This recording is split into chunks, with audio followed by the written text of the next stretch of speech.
Good evening. I'm uploading. It's early Friday evening. I did eat my hot foods. I got a shower and a shaving. So that's so much I like to read, but I don't have the time because I have to upload.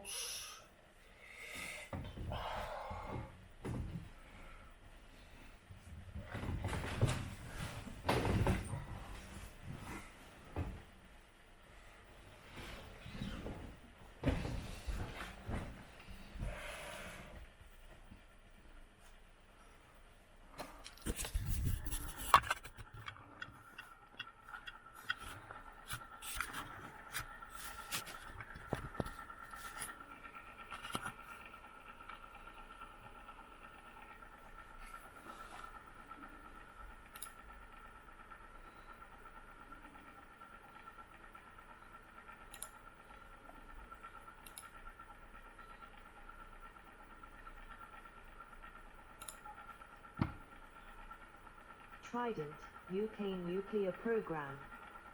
This is a good article. Click here for more information.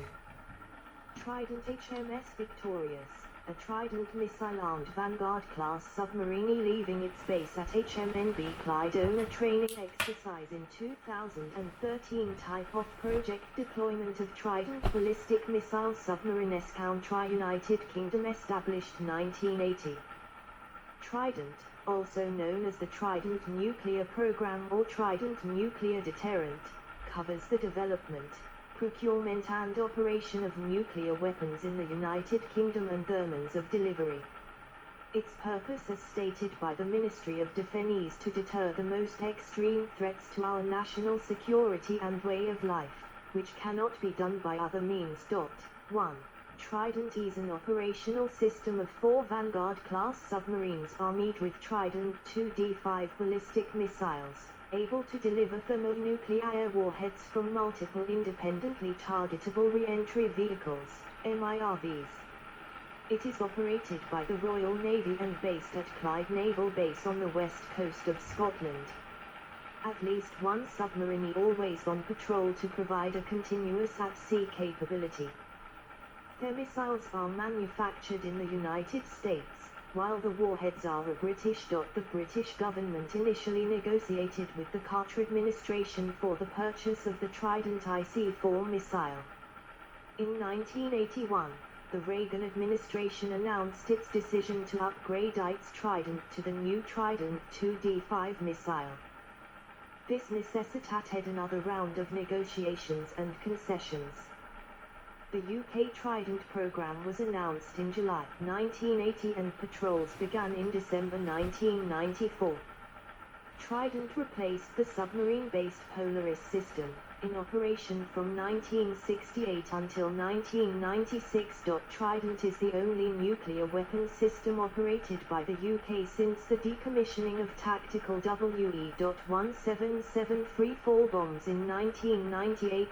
NATO's military posture was relaxed after the collapse of the Soviet Union in 1991. Trident warheads have never been aimed at specific targets on an operational patrol, but await coordinates that can be programmed into their computers and fired with several days' notice. Although Trident was designed as a strategic deterrent, the end of the Cold War led the British government to conclude that a sub-strategic but not tactical role was required. A program for the replacement of the Vanguard class is underway. On the 18th of July, 2016, the House of Commons voted by a large majority to proceed with building a fleet of Dreadnought-class submarines, TOB operational by 2028, with the current fleet completely phased out by 2032. Background.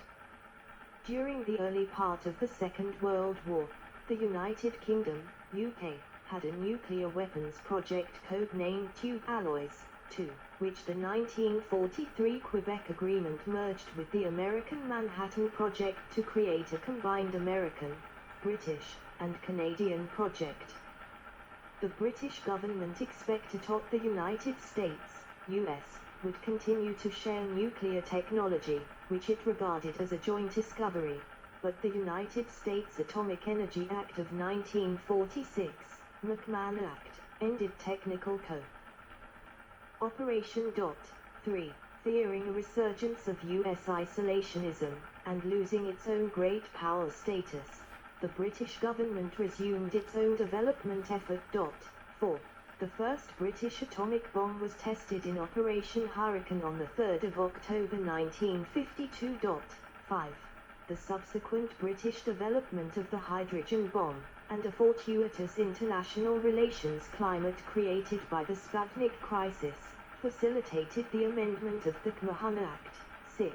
And the 1958 US-UK Mutual Defence Agreement, MDA, which allowed Britain to acquire nuclear weapons systems from the US, thereby restoring the nuclear special relationship.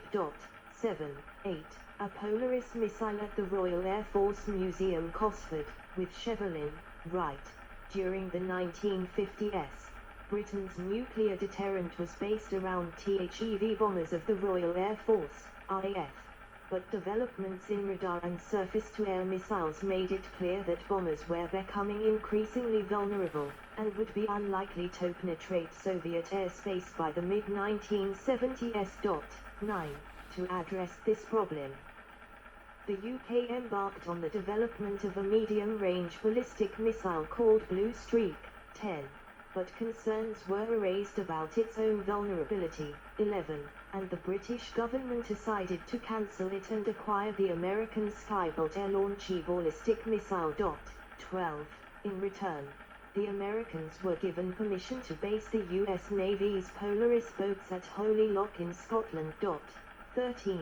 In November 1962, the American government cancelled Skybolt. 14. John F. Kennedy, then President of the United States, and Harold Macmillan, then UK Prime Minister, negotiated the Nassau Agreement, under which the US would sell Polaris systems for UK-built submarines. 15.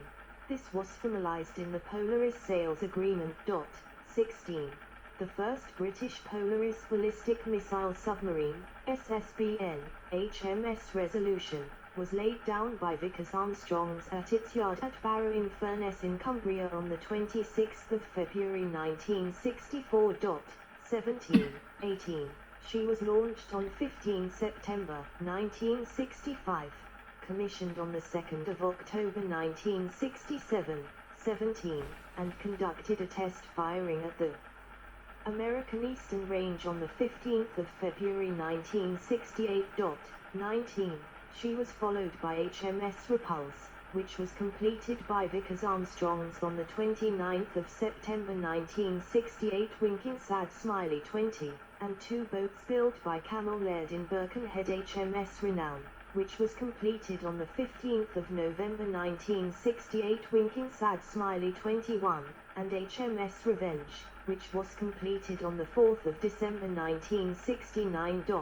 22. The 4 Resolution-class boats were based at HMNB Clyde at Faslane on the Firth of Clyde, not far from the U.S. Navy's base at Holy Loch. 23, which opened in August 1968.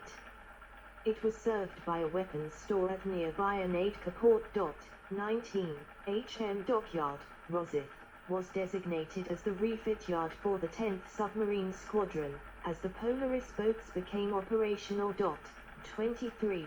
Polaris proved to be reliable, and its second strike capability conferred greater strategic flexibility than any previous British nuclear weapons system. However, it had a limited lifespan, and was expected to become obsolete by the 1990s.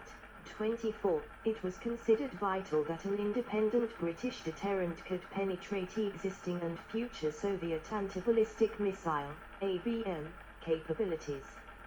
An ABM system, the ABM-1 Galosh, defended Moscow, and NATO believed the USSR would continue to develop its effectiveness. Their deterrent logic required the ability to threaten the destruction of the Soviet capital and other major cities. 25. To ensure that a credible and independent nuclear deterrent was maintained, the UK developed an improved warhead package Chevelin, which replaced one of the 3 warheads in a Polaris missile with multiple decoys, chaff, and other defensive countermeasures. 26. Chevelin was extremely expensive. It encountered many of the same issues that had affected the British nuclear weapons. Projects of the 1950s and postponed, but did not avert, Polaris's obsolescence. 24. The Conservative Party had a strong pro-defense stance, and supported the British nuclear weapons program, although not necessarily at the expense of conventional weapons. 27. The rival Labour Party had initiated the acquisition of nuclear weapons, but in the late 1950s its left wing pushed for a policy of Polaris missile launch from Resolution-class submarine in 1983 nuclear disarmament, resulting in an ambiguous stance. While in office from 1964 to 1970 and 1974 to 1979, it built and maintained Polaris, and modernized it through the secret Chevelin program. In opposition in the early 1980s, Labour adopted a policy of unilateral nuclear disarmament. 28. More important than political differences was a shared sense of British national identity. Britain was seen as an important player in world affairs, its economic and military weaknesses offset by its membership of NATO and the Group of Seven, its then active membership of the European Union, its permanent seat on the UN Security Council, its leadership of the Commonwealth of Nations and the nuclear special relationship with the US. 29. To accept a position of inferiority to its ancient rival, France, was unthinkable.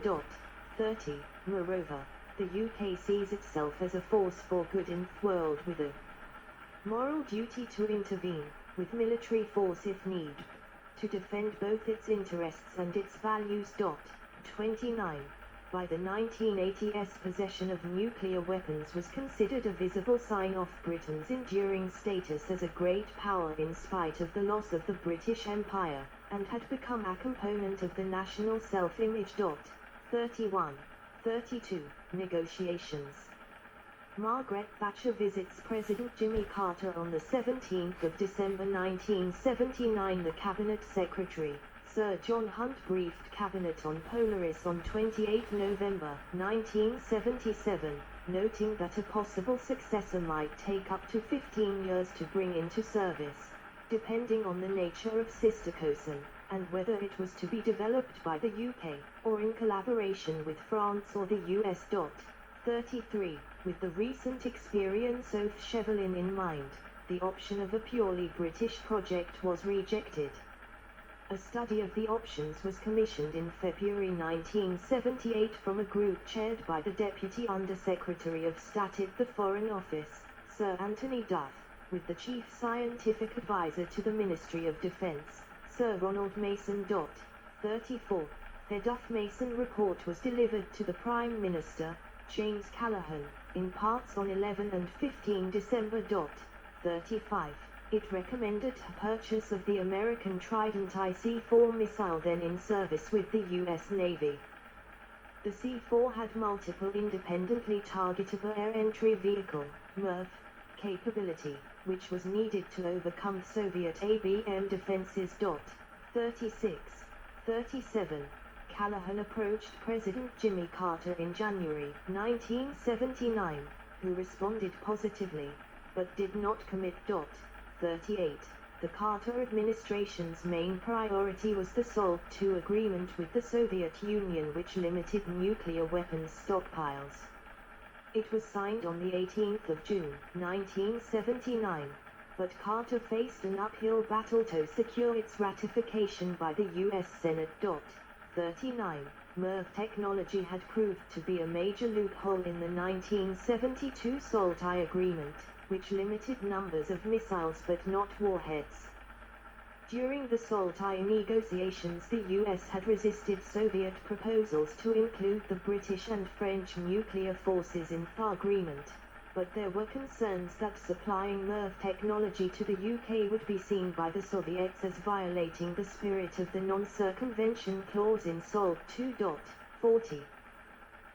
Callaghan was succeeded by Margaret Thatcher after the general election on the 3rd of May 1979-41, and she discussed the issue with Carter in October, who agreed to supply C4, but he asked that the UK delay a formal request until December in order that he could get SOLV 2 ratified beforehand. 42. In the meantime, the MDA, with